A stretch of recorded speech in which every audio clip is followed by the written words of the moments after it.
사도행전 27장 27절에서 마지막 44절까지 말씀 한 절씩 교독합니다. 열나흘째 되는 날 밤에 우리가 아드리아 바다에서 이리저리 쫓겨가다가 자정쯤 되어 사공들이 어느 육지에 가까워지는 줄을 짐작하고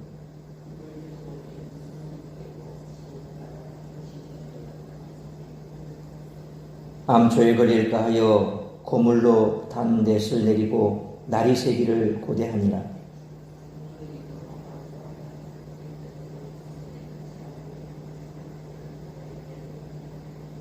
바울이 백부장과 군인들에게 이르되 이 사람들이 배에 있지 아니하면 너희가 구원을 얻지 못하리라 하니 날이 새어가매 바울이 여러 사람에게 음식 먹기를 권하여 이르되 너희가 기다리며 먹지 못하고 죽인 지가 오늘까지 10나흘인즉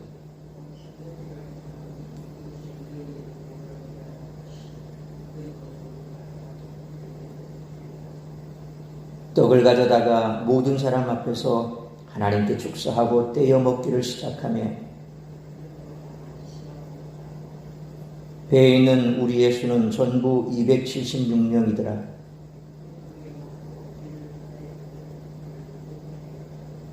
날이 새매 어느 땅인지 알지 못하나 경사진 해안으로 된 항만이 눈에 띄거늘 배를 거기에 들여다 댈 수 있는가 의논한 후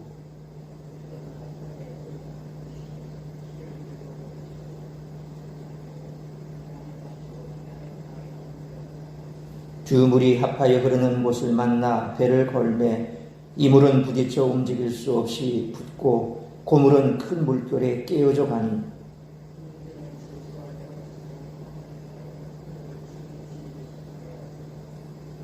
백부장이 바울을 구원하려 하여 그들의 뜻을 막고 헤엄칠 줄 아는 사람들을 명하여 물에 뛰어내려 먼저 육지에 나가게 하고 그 남은 사람들은 널조각 혹은 배 물건에 의지하여 나가게 하니 마침내 사람들이 다 상륙하여 구조되니라.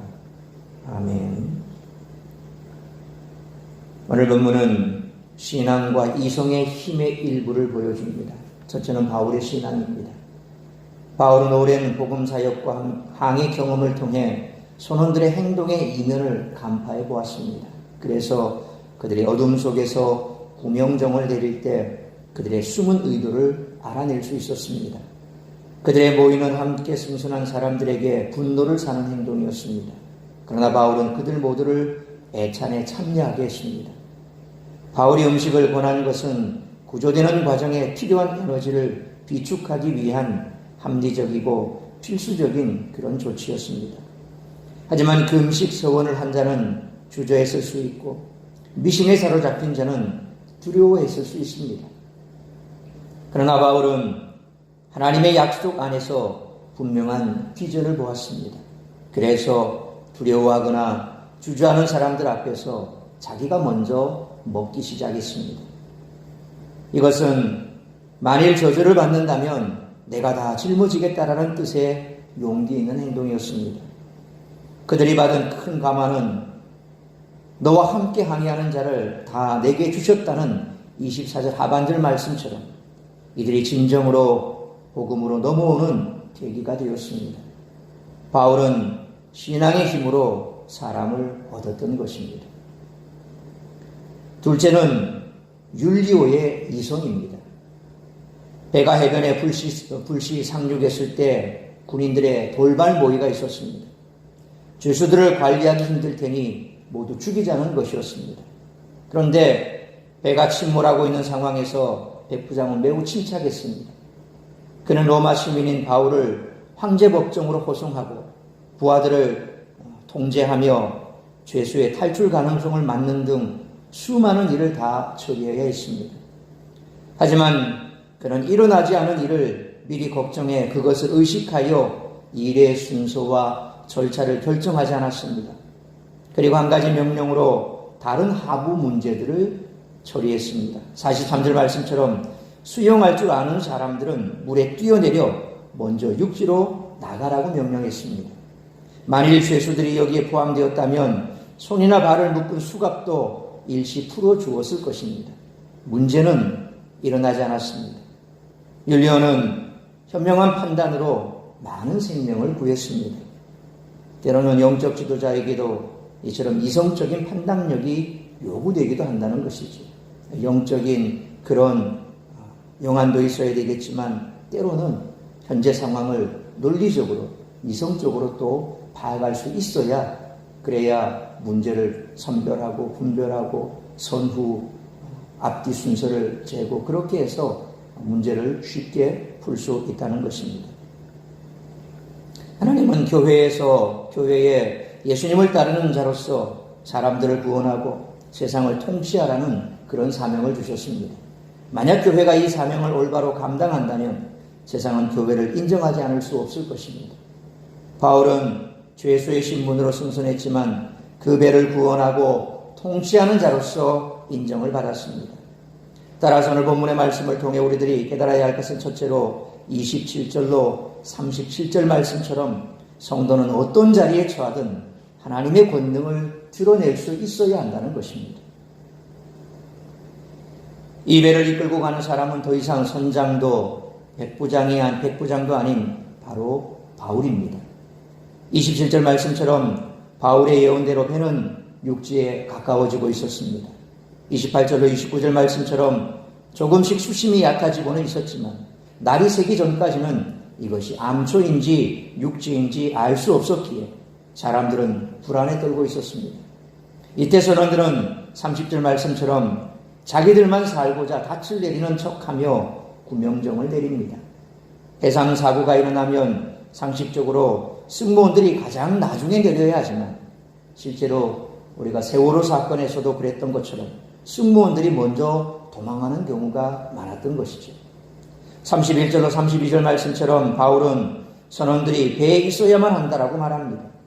군인들이 바울의 말에 순종하는 것도 놀랍지만 구명정을 끊는 것은 더욱 놀라운 일입니다. 그들이 광풍을 만났을 때에도 어떻게든 구명정만을 지키려고 했을 정도로 구명정은 마지막 희망이나 다름없었기 때문입니다. 이는 인간이 생각할 수 있는 구원의 길은 다 사라졌다라는 그런 의미입니다.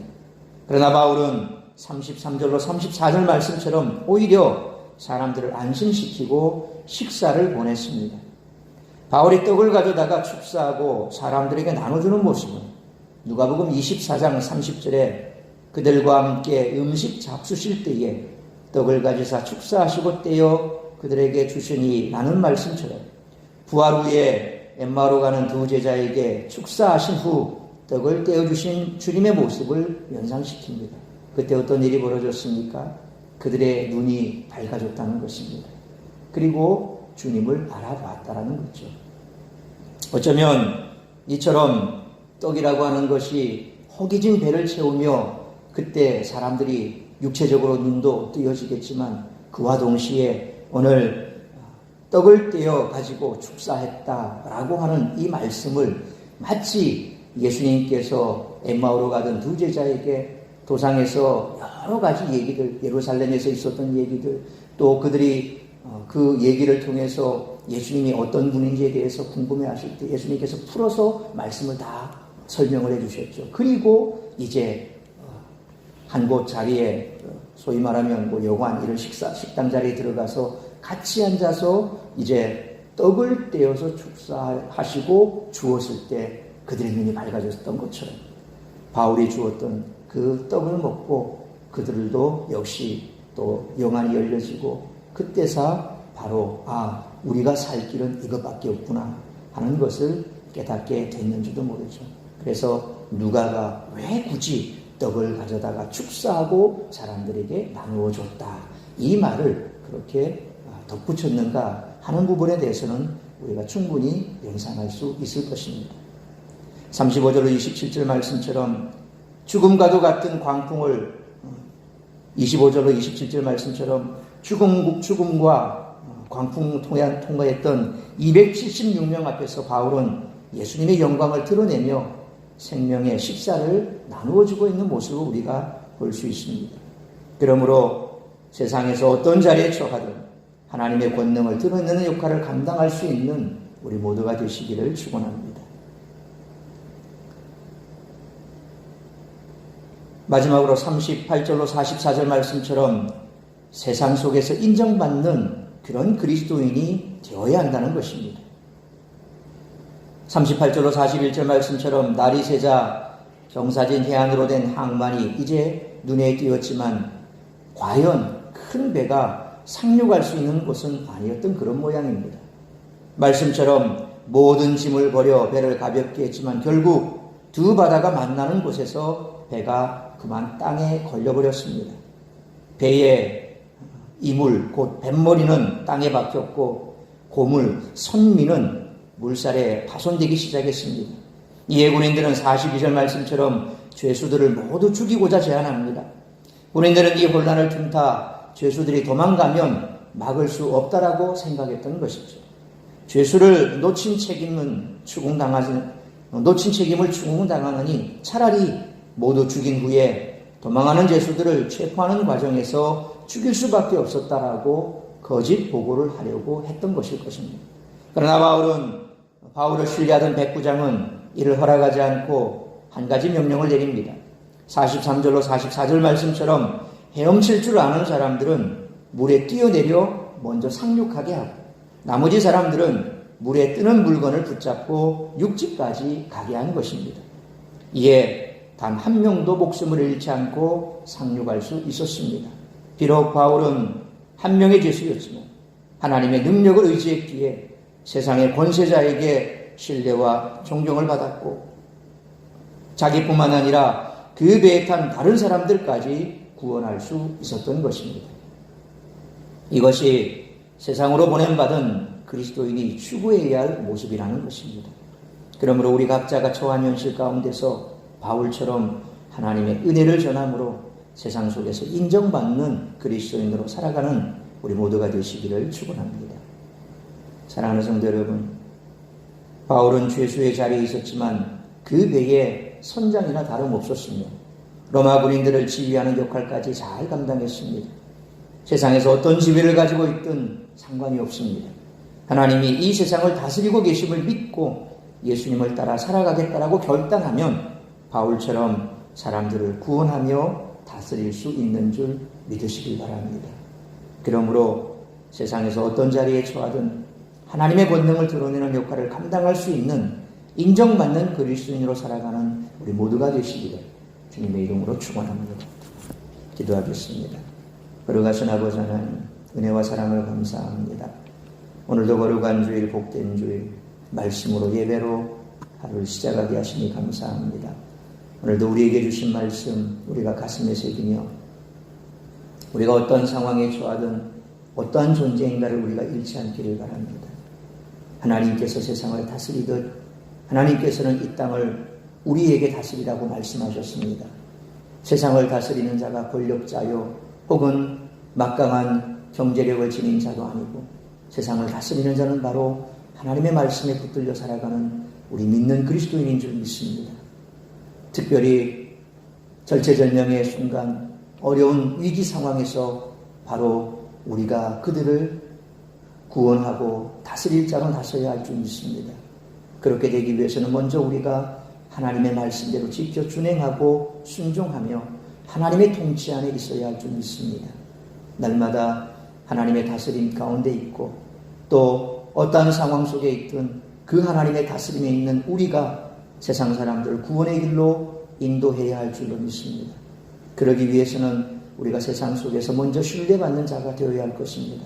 바울처럼 어떠한 상황 속에서라도 그의 인격과 삶을 통하여 많은 사람들에게 감동을 주고 또 위기 상황에서는 하나님께서 그에게 주신 그 말씀대로 순종하는 모습을 세상 사람들이 보며 그를 따랐던 것처럼 우리 역시도 세상 속에서 영향력 있는 그리스도인 또한 세상 사람들에게 감동을 줄 수 있는 그런 그리스도인으로 살아가게 하여 주옵소서.